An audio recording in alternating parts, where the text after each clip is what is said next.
Hello, inner shifters, how you doing? Your host, Sophia here, talking about creativity as emotional release and self-expression is like exhaling all at once after holding your breath for too long. It's soft, it's bold, it's wildly healing. And it's often what people don't realize is missing from their wellness journey until they finally pick up a brush, grab a pen, or sway to music and feel something shift. You know what's beautiful? That creativity doesn't have to be artistic in the traditional sense to be liberating. It doesn't require talent, it requires willingness, permission. You scribble something in your notebook that doesn't rhyme. You hum a tune off-key in the shower.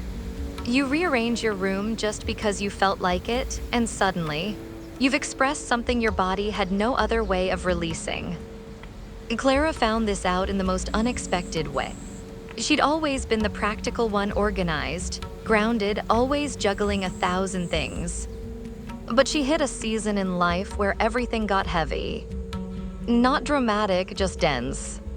The kind of heaviness that seeps into your bones after too many days of holding everyone else up. Her workouts stopped feeling good. Her sleep got patchy. Her journal stayed blank. So one day, on a whim, she bought watercolors at a dollar store. She sat in her living room with a cheap brush and zero plan. The first strokes were hesitant. She kept thinking, I don't know what I'm doing. But a few minutes in, she stopped thinking altogether. She painted swirling shapes, random patches of color, layered strokes she didn't understand, but somehow when she paused, she felt lighter. It was like some sadness left my body through the paint, she said afterward. That painting lived on her fridge for 6 months. Not because it was pretty, because it was true. That's what emotional release through creativity feels like. It's the sigh your nervous system needed. It's the yell you were too polite to speak. It's the story your heart wanted to tell but didn't know how. Mateo found his version in cooking. He went through a breakup that unraveled him in ways he didn't expect. His motivation dipped, his routines collapsed. But one night, he started chopping vegetables without thinking. He turned on music from his childhood, added spices by feel instead of measurement, and plated a dish that made him cry. Not because of taste, though it was pretty good, but because in that act, he felt whole again. It was like I was stitching myself back together with flavor, he said. Now every Sunday is his kitchen ritual, not performance, just presence. There's a reason therapists recommend things like journaling, expressive dance, or art therapy. It's not fluff, it's neuroscience. Creative expression activates parts of the brain linked to emotion regulation and trauma processing. When you create, you're literally giving your emotions space to breathe. They stop clenching, they flow. And through that flow, healing begins. You don't need a canvas or a stage to tap into this, you need intention. Maybe you write morning pages where you just ramble until your mind quiets. Maybe you sing in the car to songs that match your mood. Maybe you doodle circles during long meetings and realize it's grounding you. That's creativity doing its quiet magic. Clara started keeping a feeling sketchbook, no words. Just colors, shapes, textures to reflect her emotional state. She never showed it to anyone. It was her sacred release. Some days looked chaotic, others soft. But every page reminded her she had ways to express what she couldn't always explain. Mateo built a playlist called Mood Medicine. He didn't curate it for others, just for himself. Songs to cry to, songs to dance to, songs to scream to. And every time life got stormy, he let that playlist carry him through. It was creative, emotional, therapeutic. He said, it lets me move through feelings without getting stuck in them. And you know what's stunning? Once people tap into creativity as self-expression, their wellness journeys transform. Not because their bodies change, because their relationship to themselves changes. Shame softens, pressure eases, compassion grows. Because suddenly, you're not bottling up emotions, you're releasing them in ways that honor your truth instead of suppressing it. Even movement can be creative. Clara started doing freeform stretching instead of rigid yoga flows, just letting her body guide her. Some days her movements looked wild, others gentle. But each time, it felt like a dance between her and her emotional state. She called it her body journal. Matteo started writing short stories based on his own life, but with magical realism. He wrote about heartbreaks as disappearing islands and anxiety as shadow monsters. And it made everything feel less scary, he said. When I turn my emotions into characters, I understand them better. That's creativity as alchemy. Turning pain into poetry, mess into meaning. And it doesn't have to be deep every time. Sometimes creative expression is just joy. Drawing flowers, making silly TikToks. Rearranging furniture until the space feels fresh. These acts say to your spirit, you are allowed to feel good, you are allowed to play. In fact, play is essential. Children use creativity to process their world. Why do we unlearn that? Why do we replace crayons with spreadsheets? Curiosity with calendar invites, wellness includes joy. And joy often comes through creation. So if today feels heavy or blank or disconnected, try creating something. Anything, a haiku about your coffee, a sketch of your cat, a voice memo where you sing out a worry. Not for likes, not for validation, for release, for truth, for you. And if it feels awkward at first, that's okay. That means you're doing something brave. Your creativity isn't about impressing anyone. It's about giving your emotions a place to live outside your body. And creative flow states calm the mind and boost focus. Because this, my friend, is where creativity moves from being just a fun distraction to becoming a profound tool for emotional regulation and mental wellness. It's not just nice to get lost in something you're making, it's transformative. And honestly, once you experience it, you start craving it not just as play, but as peace. There's something magical that happens when you're creating and time disappears. You stop checking your phone. You forget the noise of your to-do list. You're in it, heart, body, and breath syncing up with the rhythm of whatever you're building. That's what we call a flow state. It's not forced, it's not anxious, it's ease, it's presence. It's the mind finding stillness through immersion. Clara stumbled into flow during an evening of collage making. She'd had a hard week, work stress, decision fatigue, those tiny moments that add up and tip the emotional scale. She wasn't looking for therapy, just a way to quiet the noise. So she took out some magazines, scissors and glue, not with a project in mind, but just to play. Within minutes, she was in it. Snipping words that felt like mantras. Piecing together colors that made her chest loosen. As the minutes passed, she stopped spiraling about deadlines. Her jaw unclenched, her breath deepened. I didn't feel better because I solved anything, she told me. I felt better because I stopped spinning. That's the power of flow. It's not about escaping life, it's about re-entering it more gently. And here's the science that backs it up. Flow states involve a beautiful balance of dopamine release, reduced activity in the prefrontal cortex, the part of your brain responsible for self-criticism and overthinking, and heightened alpha wave activity, which is associated with relaxation and alertness. In short, your brain shifts from fight or flight mode to creative connection. You become clearer, more focused, more emotionally regulated. Matteo found his flow in photography. He used to walk around his city with a small camera, not to capture anything grand, but to notice. Shadows on walls, stray cats, smile lines. He said that when he was photographing, his mental chatter went silent. And it's like I become the lens, he told me. And that quiet, that absorption, It gave him clarity he couldn't find through journaling or meditation alone. His thoughts stopped racing, his anxiety softened. And afterward, his focus returned. That's what's so special. Flow is healing, but it's also practical. It doesn't just relax you, it sharpens you. People who engage in regular flow-based creative activities often report improved productivity, reduced procrastination, and better decision-making. Not because they're pushing harder, but because they're working from a place of centered energy. Even small bursts of creative flow can shift your day. Clara started doing 5-minute doodle sessions before meetings. Not as an escape, but as a way to ground. She'd draw shapes, scribbles, whatever came to mind. And it changed the tone of her day.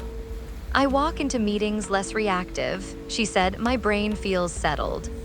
It's like giving your nervous system a warm-up, not for hustle, but for harmony. Flow also helps with emotional resilience. When you're creating, you're engaging with something within you, not just reacting to the outside world. You build a bridge back to yourself. And when life gets loud, that bridge becomes a path to calm. Matteo told me that after tough conversations, he doesn't decompress by venting, he edits photos. Not because he's hiding from his feelings, but because he's processing them. The rhythm of cropping and color grading gives his heart space to slow down. He said, "I've learned that flow doesn't fix everything. It just gives me the strength to keep feeling. And don't worry about being good at what you do." Flow isn't reserved for professionals or trained artists. It shows up in the kitchen, on sidewalks, in coloring books, in knitting, in drumming, in rearranging your bookshelf. It's not the result that heals you, it's the act. Clara once built a pillow fort with her niece and called it mindful architecture. They giggled, piled blankets, added fairy lights. For an hour, she forgot about her inbox. Her breath came easy, her spirit stretched. "I didn't care how it looked," she said. "I just needed to make something."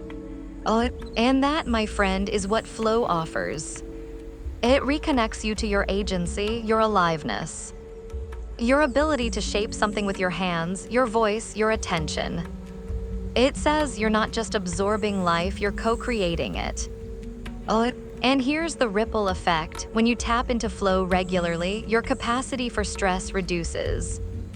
Your tolerance for uncertainty grows. You stop gripping so tightly to control and instead trust your rhythm. You find focus not through rigidity, but through resonance. Matteo now blocks out a flow hour every Sunday, not for obligation, but for expression. No rules, no goals, just space. Sometimes it's writing, sometimes it's building playlists. Sometimes it's lying on the floor with music and sketching clouds he saw that week. He said, "It's not even about what I make. It's about how I feel while making it." That's the kind of shift we all deserve. Wellness that doesn't shame you for not being productive. A creativity that doesn't pressure you to perform, just space, just breath, just you. So if today feels scattered or heavy or just noisy, try creating something. Even for 5 minutes, let it be messy, let it be yours.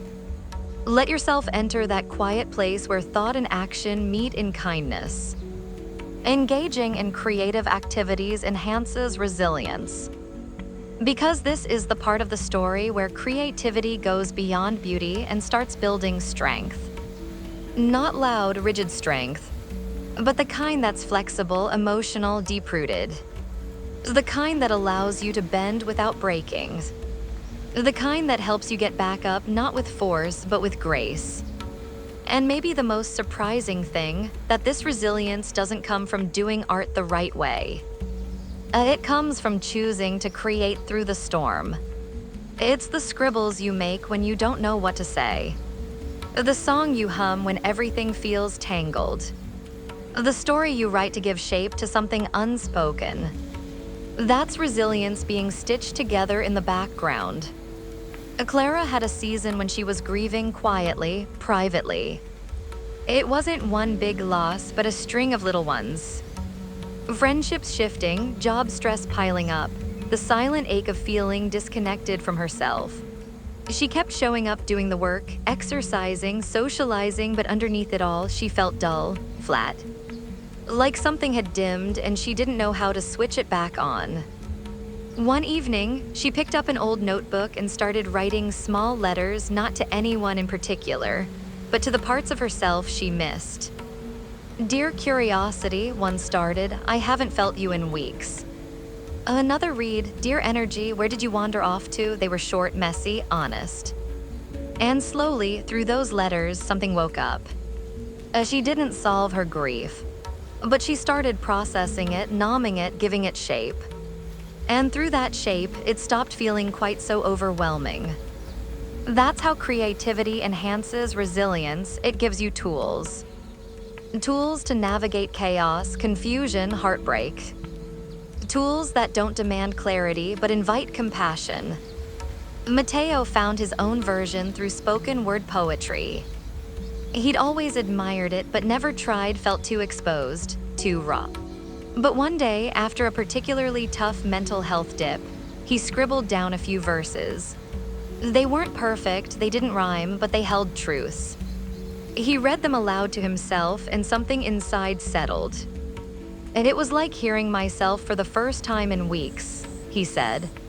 Now every time he's wrestling with something, anxiety, doubt, change, he writes a short piece. Not for performance, for presence. He says, "I used to think resilience was pushing through. Now I know it's about leaning in." That leaning, my friend, often looks like creativity. Because when you create through struggle, you don't just escape it, you reframe it.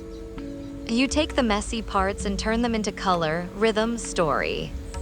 That act alone changes the way your brain holds trauma. Suddenly, it's not a shapeless ache, it's a poem, a painting, a scene. That reframing gives you control, gives you softness, gives you distance without detachment. Clara started teaching a small journaling class for people navigating burnout. It wasn't about productivity, it was about expression. Prompts like "What's heavy today?" or "What truth are you avoiding?" and people showed up. Not because they wanted to be writers, but because they needed release. And through that release, they felt more grounded, more clear, more resilient. One participant wrote, "I didn't realize I had permission to be messy." That permission, that's the bridge to healing. Matteo now hosts open mic nights in his community, not for applause, but for honesty. People get up and share stories, poems, even comedy skits that reflect their struggles. The room isn't silent out of judgment, it's quiet out of reverence. Because when someone shares creatively, they're offering their heart. And when that heart is received with warmth, resilience blooms. It's also worth noting that creativity builds emotional vocabulary. You start numbing feelings you didn't know how to label. You say, "This painting feels like frustration," or "This melody sounds like nostalgia." That act of numbing strengthens your emotional intelligence. And emotional intelligence is the bedrock of resilience. Clara now keeps color-coded pens for her journaling, not for aesthetics, but for emotion mapping. Blue when she's sad, red when she's angry, yellow when she's hopeful. "It helps me see my patterns," she says. "I stop fearing my feelings, I start understanding them." And understanding leads to endurance. Because when life throws curveballs, and it will, those creative practices become lifelines. You're no longer drowning in feeling. You're swimming through it, guided by rhythm, by image, by word. Matteo says his art helps him breathe through the breakdowns. Oh, that's not poetic exaggeration. That's resilience built from the inside out. And it doesn't have to be formal.